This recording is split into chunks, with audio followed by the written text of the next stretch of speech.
Saya sebenarnya udah sama teman-teman udah jelasin tuh per telepon juga. Jadi begini ya, hari Senin tanggal 6 April, tepatnya jam 10.30 waktu lagi mimpin rapat di Komisi 3. Nah itu staf saya tuh yang nemuin tuh Askar menerima yang bersangkutan atas informasi dari Pamdal. Kalau ada tamu mengatasnamakan pimpinan KPK. WhatsApp, saya bilang, wih, ngapain gitu? Enggak ada yang disampaikan dari pimpinan KPK atas nama pimpinan KPK. Nah, yang bersangkutan juga menyampaikan sebagai Kabiro Penindakan.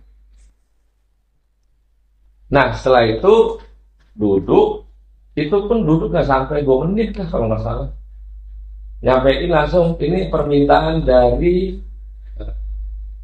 pimpinan KPK. Jumlah uangnya 300 juta. Oke Bu, nanti ya saya lagi mimpin rapat. Balik. Dan dia minta nomor telepon saya. Karena minta telepon, saya kasih.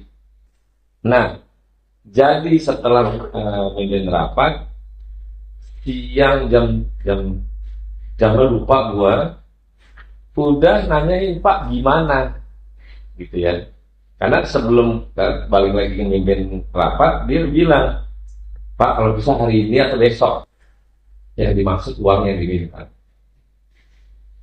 Bu nanti ya saya dalam keadaan lagi nggak baik, gua jawab nah malam nelfon lagi nanyain gimana Pak gitu. Karena nanya melulu dan besokannya barulah sore gua menyampaikan itu ke pimpinan KPK, bertanya benerkah ini. Dari sana bilang nggak bener, langsung gua bilang tangkap nih kalau begini nggak bener gitu. Nah akhirnya dari KPK berkoordinasi dengan Polda Metro, barulah itu ceritanya berproses. Gua minta kerjasamanya untuk melakukan nangkep itu si yang gadungan. Tanggal 9 lah akhirnya berproses itu. 9 malam tuh penangkapannya perkiraan hampir jam 12-an lah. Pertanyaannya, uangnya udah dikasih belum? Bagaimana lu menangkap orang kalau uangnya nggak dikasih? Kita suruh staff untuk kasih, bukan Askar. Adalah tuh sampai untuk memastikan orang yang menerima di isi ibu itu, maka gue video callan sama yang gue suruh untuk kasih duit. Untuk memastikan jangan sampai ntar uang itu nggak diterima sama yang bersangkutan, nanti bagaimana menangkap orang gitu. Akhirnya kasih uang nilainya dengan ekuivalen US dollar 17.400. Nah, tapi narasi orang jadi beda nih. Seolah-olah gue berperkara, padahal nggak ada. Si ibu itu tidak ngomongin perkara, sama sekali nggak ada. Pokoknya minta duit aja sama pimpinan KPK. Nah, jadi jangan bernarasi seolah-olah ngurus perkara, kagak ada perkara sama sekali. Cuma minta duit aja. Cuma mintanya maksa. Nah kalau minta maksa, kalau dibilang pemerasan, tapi hukum tidak bilang pemerasan, itu adalah penipuan, mengatasnamakan lembaga. Makanya di Instagram pagi-paginya gua bikin story, hati-hati pada semua pihak, baik pejabat atau swasta, mengatasnamakan lembaga. Nah, itu maksudnya gitu. Nah, tapi kemarin kan jadi liar. Kok seolah-olah Sahroni panik gara-gara dimintain uang dan berperkara. Barulah narasi Sahroni panik ngasih duit gara-gara untuk mungkin ngurus perkara. Jadi saya lurusin nih di siang ini tidak ada perkara. Kalau dibilang maksa iya, tapi pemerasan nggak ada, apalagi ngacem, nggak ada itu. Tapi kalau dibilang dia maksa, benar maksa. Karena telepon terus. Sampailah ada voice note. Bu, bener nih. Buat pimpinan. Bener Pak, ini saya mau kasih nih uangnya. Langsung setelah diterima. Gitu loh ceritanya. Nah, tafsiran kita adalah, wah ini makin bahaya. Bekerja samalah saya dengan Polda Metro untuk melakukan penangkapan itu. Akhirnya ditangkap dan ceritanya. Kamis malam, tengah malam. Itu ceritanya. Jadi nggak ada ya pengancaman, nggak ada, ngomongin perkara pun nggak ada. Tapi kalau dia minta maksa itu benar. Jadi jangan ya, jangan nanti ntar narasi ini jadi salah lagi nih. Kenapa ya saya konfes ini? Karena meluruskan hal yang mesti saya luruskan. Pengancaman nggak ada, dibilang pemerasan nggak ada, tapi dia maksa berkali-kali telepon saya untuk meminta uang tersebut. Demikian teman-teman. Tanya.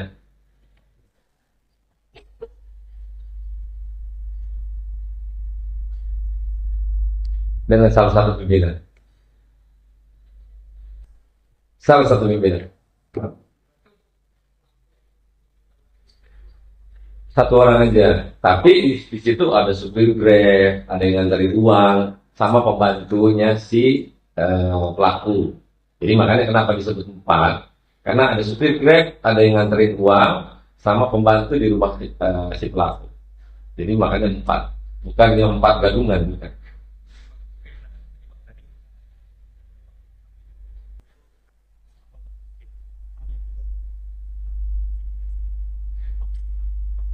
Nggak ada. Sama sekali nggak ada ngomongin perkara, nggak ada. Jadi teman datang dan diri atas nama pimpinan KPK.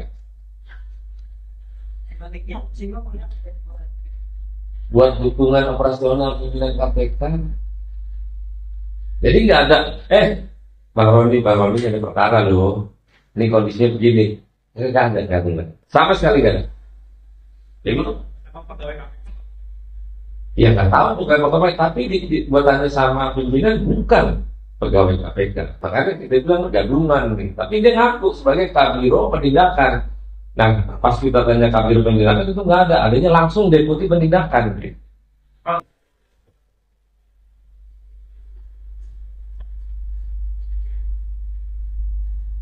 Nah, sampai hari ini belum tahu, Bos. Belum. Statusnya di mana ini, kalau dia belum tahu. Oh, sudah tersangka, katanya. Enggak ada. Ya, ada. Nah, ini yang ngomong, kalau ngomong legal hukumnya dia. Terima kasih.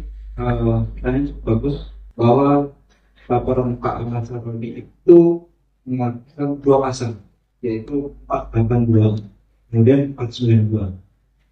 Pemerasannya dimasukkan dan penipuannya dimasukkan.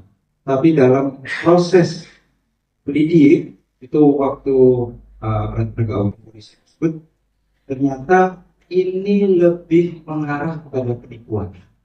Yang tadi disampaikan oleh Pak Saroni bahwa untuk unsur terkait dengan pemerasan itu diduga tidak memenuhi, yaitu karena ada 2 hal di sini, bahwa kekerasan dan atau ancaman kekerasan. Nah, saat Pak Saroni sampaikan tidak ada sedikit pun kasus atau pengurusan kasus apapun, pokoknya dia meminta. Tapi ya di awal ya secara kasat bahwa ini merupakan pemerasan. Tapi secara legal formal, kalau HT pidana tidak mengenal bahwa pemerasan yang dimaksud. Dalam proses naik dalam penyidikan bahwa hanya 1 pasal, yaitu 92, yaitu penipuan.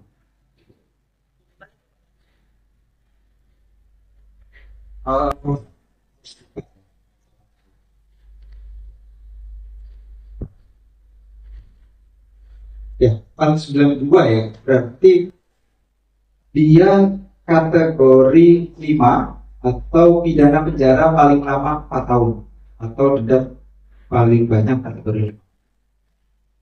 Tapi ini merupakan pasal yang dikecualikan bisa dilakukan penahanan. Jadi pelaku Barusan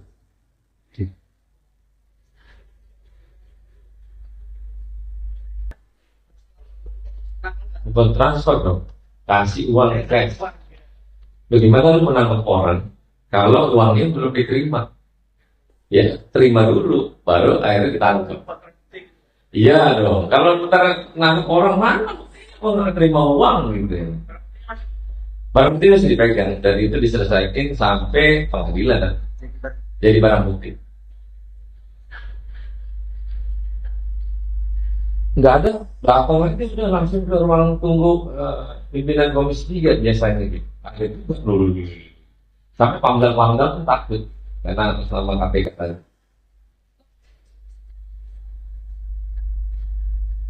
Secara lisan aja, secara lisan. Enggak ada. Apa? Enggak. Kalau secara background pelakunya itu salah itu gimana? Orang miskin kau. Iya, kalau ngelihat gaya ya normal aja, nggak ada yang biasa orang dandanan juga gitu. Kan orang terparas kalau pede kan orang oh, ini banget nih, makanya gue ketemu cuma 2 menit. Selain orang itu,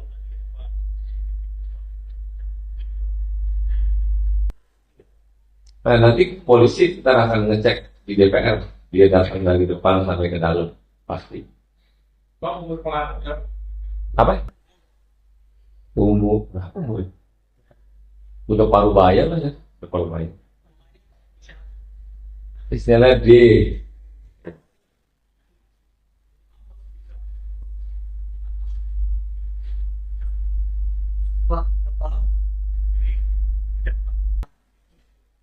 Sore ini kan nanya ke pimpinan KPK langsung. Oke? barang kan sampai ada apa? Tapi Iya, oke. Iya, 3 ini udah pulang.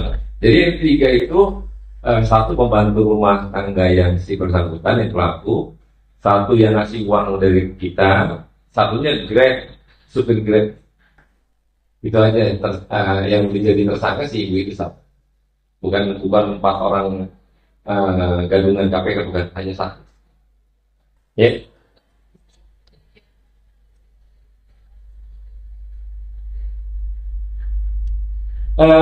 Pas kita terbang besok pagi ke Bali, saya sampaikan kepada teman-teman agak kaget juga, berani juga dia masuk ke gedung DPR gitu.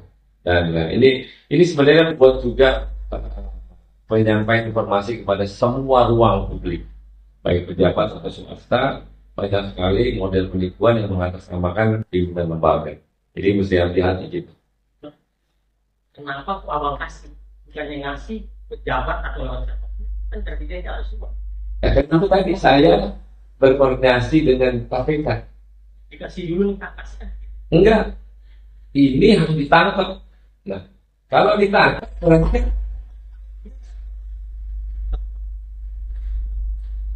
betul loh.